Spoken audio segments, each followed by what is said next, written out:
إن الحمد لله نحمده ونستعينه ونستغفره ونعوذ بالله من شرور أنفسنا ومن سيئات أعمالنا من يهده الله فلا مضل له ومن يضلل فلا هادي له وأشهد أن لا إله إلا الله وحده لا شريك له وأشهد أن محمدًا عبده ورسوله يا أيها الذين آمنوا اتقوا الله حق تقاته ولا تموتن إلا وأنتم مسلمون يا أيها الناس اتقوا ربكم الذي خلقكم من نفس واحدة وخلق منها زوجها وبث منهما رجالا كثيرا ونساء واتقوا الله الذي تساءلون به والأرحام إن الله كان عليكم رقيبا يا أيها الذين آمنوا اتقوا الله وقولوا قولا سديدا يصلح لكم أعمالكم ويغفر لكم ذنوبكم ومن يطع الله ورسوله فقد فاز فوزا عظيما أما بعد فإن أصدق الحديث كتاب الله وخير الهدي هدي محمد صلى الله عليه وآله وسلم وشر الأمور محدثاتها فإن كل محدثة بدعة وكل بدعة ضلالة وكل ضلالة في النار. معاشر المسلمين، أوصيكم ونفسي بتقوى الله عز وجل وقد فاز المتقون. Ndugu zangu waislamu, awali ya yote baada ya kumhimidi Allah subhanahu wa ta'ala na kumsifu yeye sambamba kabisa na kumsalia mtume wetu Muhammad sallallahu alayhi wa alihi wasallam, na yusia nafsi yangu pamoja na waumini wote kuwakumbusha ya kwamba tupo katika neema kubwa, nayo ni neematul Islam. Uislamu ni moja katika neema kubwa kwa waja, nayo ni neema ya dini al-Islam, neematu dini al-Islam, kwa sababu ni neema ambayo iliyokamilika, na neema nyingine zote ni qasira, ni zenye upungufu, ni zenye kutoweka. Lakini Uislamu ni neema iliyokamilika kwa sababu Allah subhanahu wa ta'ala ndiyo aliyokamilisha, na yeye akatangaza kwenye kitabu chake kwa kusema ya kwamba ameukamilisha Uislamu. Kwa hiyo katika viumbe hakuna kitu chochote kilichokamilika isipokuwa Uislamu,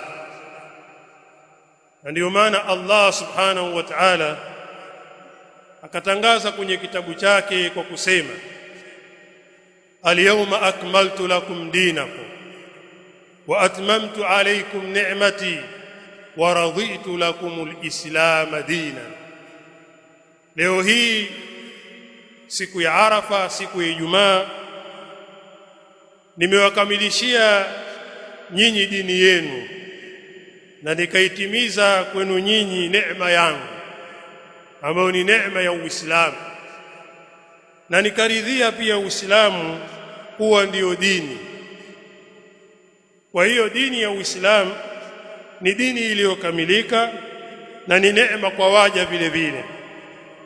Ukiangalia Uislamu bimasadirihi min alkitab wa min as-sunnah, ukiangalia zile vyanzo vyake katika kitabu, katika sunna, kuna ubainifu ambao watu wanahitajia kwa yale mambo wanayohitajia. Allah subhanahu wa ta'ala amewabainishia wao katika mambo yao ya Uislamu kamili. Basi Allah subhanahu wa ta'ala ule muongozo wa binadamu ameshaukamilisha tayari. Na hivyo hivyo katika mambo ya kidunia, fanya utakavyofanya, uza utakavyouza, nunua utakavyonunua, hangaika utakavyohangaika, lakini kuna mifumo tayari ambayo Uislamu ushaweka, na mwenye kushikamana nayo mifumo hiyo ya Kiislamu ataishi katika maisha mazuri sana na wala hatopata tabu. Wale ambao hawashikamani na Uislamu sahihi, wale ni katika maisha yao ndio kwenye tabu na dhiki. Allah subhanahu wa ta'ala anasema kwenye kitabu chake, man amila salihan min dhakarin au untha, yoyote katika nyinyi mwenye kutenda matendo mazuri, ima mwanamume au mwanamke, wa huwa mu'min, na hali ya kuwa yeye ni mu'min, fala nuhiyannahu hayatan tayyiba, tutamuishia yeye, tutampa yeye maisha mazuri. Kwa hiyo maisha mazuri itakusanya vile vile utulivu katika dunia na amani na mingineyo. Kwa hiyo Uislamu ni dini, ni neema ambayo tumeletewa, ni kitu ambacho kimekamilika, hakihitaji ziada wala hakihitaji kupambwa na mtu yeyote. Na ndio maana Allah subhanahu wa ta'ala hakubali kitu kingine, dini nyingine isipokuwa ni Uislamu. Waman yabtaghi ghayra al-islam dinan falan yuqbala minhu wa huwa fil akhirati min al-khasirin. Allah subhanahu wa ta'ala anasema, na yule ambaye atafuata usiokuwa Uislamu ndio akaifanya dini yake, falan yuqbala minhu, mtu huyo hawezi kukubaliwa, wa huwa fil akhirati min al-khasirin, na mtu huyo akhira atakuwa ni katika wale watu ambao wamekula hasara. Na Allah subhanahu wa ta'ala pia amesema kwenye kitabu chake, inna ad-dina 'inda Allahi al-islam, hakika dini mbele ya Allah subhanahu wa ta'ala yenye kukubalika ni Uislamu. Kwa hiyo atakayekamatana na Uislamu wa kweli, Uislamu wa sawa sawa, basi mtu huyu atakuwa na maisha mazuri ya utulivu ya nafsi yake. Wengi katika sisi tukiambiwa maisha mazuri, basi anaona kuwa na gari, kuwa na mali, kuwa na hiki. La, wangapi wenye magari wana pressure na magari yao? Wangapi wenye mali wana pressure na mali zao zinawaua wengine, zinawatia katika makaburi yao? Wangapi wana neema za watoto awalali, watoto wavutaji bangi, watoto vibaka, watoto ni kadha, lakini ana neema ya watoto wengi tu, lakini bure kabisa, hawana maana yoyote. Kwa hiyo mtu anauliwa na kitu chake yeye mwenyewe, lakini si Uislamu. Uislamu ukikamatana nao sawa sawa, basi maisha yako yatakuwa ni raha kabisa hapa duniani na kesho akhir. Allah subhanahu wa ta'ala anasema, afaman sharaha Allahu sadrahu lilislam fahuwa ala nurin min rabbih, yule ambaye Allah subhanahu wa ta'ala amemfungulia kifua chake kwa kukubali Uislamu, fahuwa ala nurin min rabbih, yeye mtu huyo siku zote yupo kwenye nuru ya Mola wake. Fawailun lilqasiyati qulubuhum min dhikrillah ulaika fi dhalalin mubin, adhabu kali itawafikia wale ambao nyoyo zao ni ngumu, wasiokubali Uislamu, wasiokubali sheria za Kiislamu, wasiokubali hukumu za Kiislamu, hao nyoyo zao zitakuwa ni ngumu siku zote. Ulaika fi dhalalin mubin, na watu hao watakuwa kwenye upotovu ambao uliokuwa wazi. Aqulu ma tasma'un wa billahi tawfiq. Alhamdulillah wassalatu wassalam ala ashrafil anbiya'i wal mursalin nabiyina Muhammadin wa ala alihi wa sahbihi wa sallama tasliman kathira. Amma ba'd. Ndugu zangu Islam, kama nilivyotangulia kusema ya kwamba sisi tupo katika neema kubwa ambayo ni neema ya Uislamu, kisha tupo katika sunna, na hiyo ni neema pia vile vile.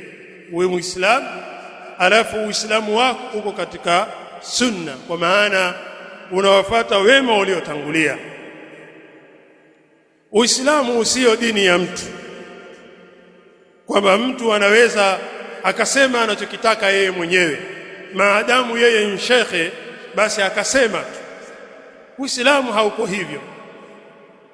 Au maadamu kwamba wewe kwa sababu umezaliwa katika nyumba ya mashekhe na masharifu basi na wewe umeurisi tu Uislamu, unaweza kufanya jambo lolote na watu wasikuulize kitu.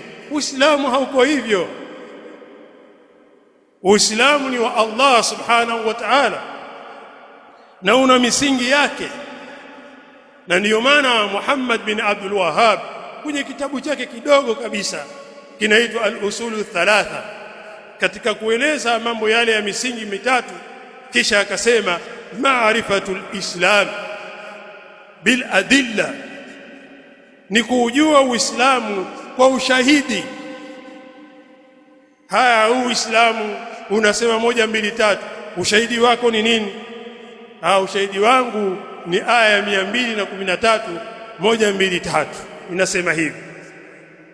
Lakini wewe ukiambiwa lete ushahidi, wanasema mashekhe zetu pia wanena hivyo. Sasa shehe wako amekuwa ndio Uislamu. Kwa hiyo ni maarifatul Islam bil adilla wa huwa al-istislam lillahi bitawhid, ni mtu kunyenyekea na kujisalimisha maisha yako yote kwa kumpwekesha Allah subhanahu wa ta'ala, wal inqiyadu lahu bitaa, na kumnyenyekea Allah subhanahu wa ta'ala kwa kumtii, wal bara'atu minash shirki wa ahli, na kujiweka mbali na ushirikina na watu wake. Huo ndio Uislamu. Ndugu zangu Waislamu, mizozo yetu, matatizo yetu tunayogombana ya kisheria mbalimbali, kwanza tunayatia katika mizani ya Kiislamu. Je, hapa tumekosea wapi? Na ndiyo maana Allah subhanahu wa ta'ala kwenye kitabu chake akasema, ya ayyuhalladhina amanu atii'u Allaha wa atii'u ar-rasul, enyi ambao mmeamini mtuini Allah subhanahu wa ta'ala na mtuini mtume, wa ulil amri minkum, na wale ambao wenye madaraka katika nyinyi, watawala. Fa in tanaza'tum fi shay'in, tukiwa tumegombana katika jambo lolote, kuna mzozo wa jambo lolote, farudduhu ila Allahi war rasul, basi jambo hilo lirudisheni kwa Allah na mtume wake. In kuntum tu'minuna billahi wal yawmil akhir, ikiwa nyinyi mnamuamini Allah subhanahu wa ta'ala na siku ya mwisho, dhalika khairun, kulirudisha jambo hilo ndiyo khairi, wa ahsanu ta'wila, na hayo ndiyo matokeo mazuri.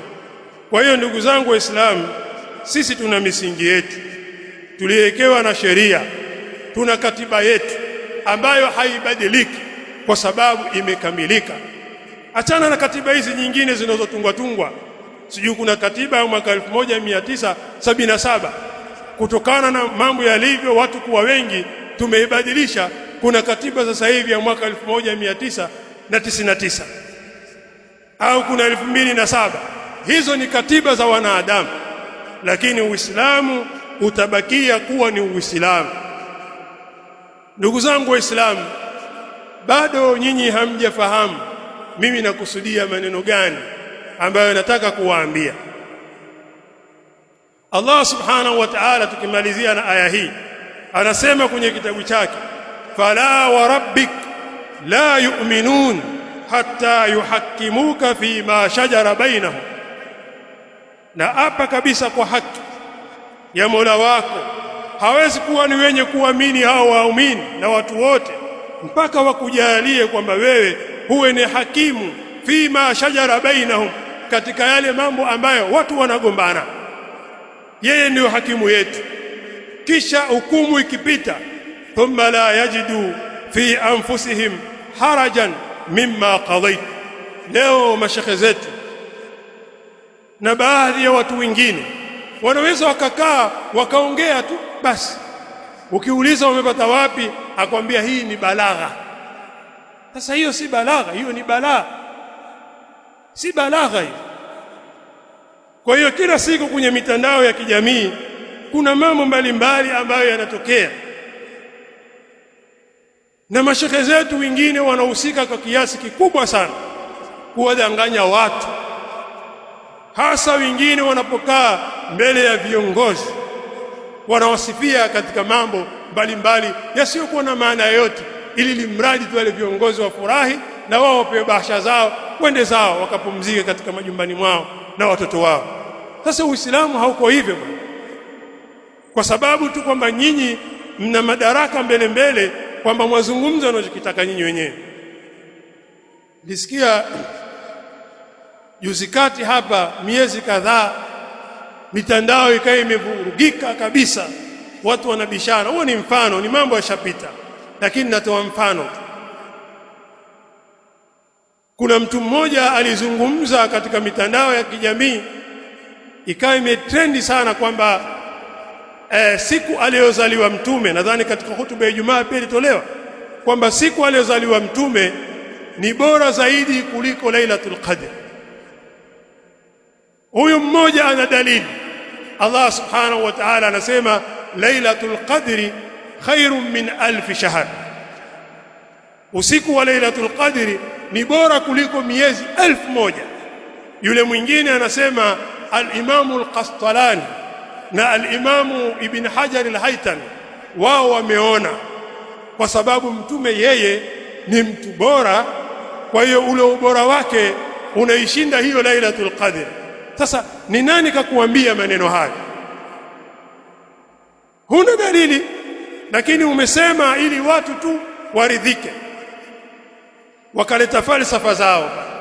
Lakini mimi nawaambia, tukienda kwa akili hizo za falsafa za Balkafa, hizo falsafa zao wanazoleta wao, mimi naweza nikauliza swali dogo tu ambalo hilo na hakika alijibiki. Hivi Mtume Muhammad alayhi salatu wassalam na Qur'an ni kipi kitu bora?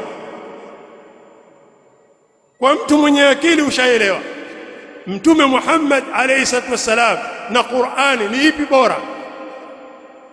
Mimi nitakujibu Qur'ani ni bora, kwa sababu Qur'ani ni maneno ya Allah, ni sifa yake, na mtume ni kiumbe.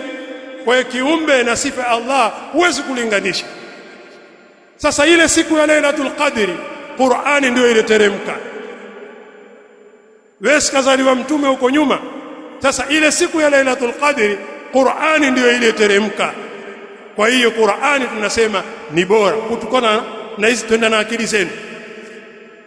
Lakini ni kuwadanganya watu, kwa sababu wameamua tu kuzungumza hivyo. Kwa kuwa wao makurafi, basi mtu aongea tu kama vile wanavyoongea Mayahudi na Manasara, wakawasikiliza mapadre wao na maaskofu wao. Jingine ambalo limetokea hivi karibuni, kuna bwana mmoja alikuwa akizungumza, akasema baada ya kwenye maadhimisho fulani, akasema kwamba bora tumtaje tu Rais Karume ametajwa na Mtume Muhammad alayhi salatu wasalam. Katajwa vipi? Kwa sababu khairun nasi anfa'u linnas, bora wa watu ni yule mwenye kuwanufaisha watu. Sasa mimi sinafaishi watu, kwa mimi nimetajwa na mtume, basi sote tumetajwa na mtume. Wewe umetajwa, yule katajwa, sasa tukitajwa sote, hiyo thamani iko wapi? Lakini ni mradi tu waseme na watu wakawakubali, wakawapokea. Mtu awami akamrekebisha, akamwambia hayo maneno si sawa, mpaka mmejivunjia CV zenu, mkaambiwa kwamba mlevi wa Kipemba ni bora kuliko shekhe wa Kibara. Haya maneno yanazungumzwa kutoka Unguja ni kwa sababu ya watu hao wajinga kabisa, bure, wasofaa kitu, makhabithi kabisa. Hawa watu wakikaa mbele za viongozi, kazi yao kujipendekeza kwa sababu ya maslahi yao binafsi. Hawa watu hawana akili hao. Ndio shekhe mmoja kule Kenya akasema watu hawa wafaa kutiwa kamba. Mimi nasema kamba na viboko ndio stahili yao. Ndugu zangu Waislamu, mwingine anasema sijui inafaa kutoa uchawi kwa uchawi. Maneno haya umeyapata wapi wewe, khabithi la amal? Wapi umetoa maneno kama haya?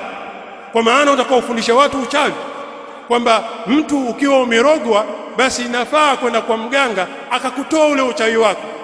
Maneno haya toka wapi? Lakini hawa watu wamekosa mwelekeo kabisa. Kwa sunna ndiyo khair, as-salafi ndiyo khair. Yule ambaye asiyejiegemeza na salafi, huyo katika bid'a, katika dhalal. Ikiwa wewe sio salafi na hutojiegemeza na salafi, wewe uko mbali kabisa na Uislamu, kwa sababu salafi ni Uislamu na Uislamu ndiyo salafi, kwa sababu ya kuiga ya wema waliotangulia. Ndugu zangu Waislamu, mitandao ya kijamii imeharibika katika sehemu kubwa sana, lakini vijana wanaumizwa na AI hizi ambazo zimetoka katika mitandao ya kijamii, wanaamini. Kuna shekhe mmoja katika hawa mashekhe wa sunna katika redio moja inaitwa redio Ihsan, aliulizwa swali, akaambiwa vile vita vinavyopigana kati ya Irani pamoja na Myahudi na pamoja na Muamerika, sisi Waislamu tuko upande gani? Akasema yule shekhe kwamba mimi siwezi kujibu hapo kwa sababu swali gumu sana hili. Hivi kweli swali hilo huwezi kujibu wewe?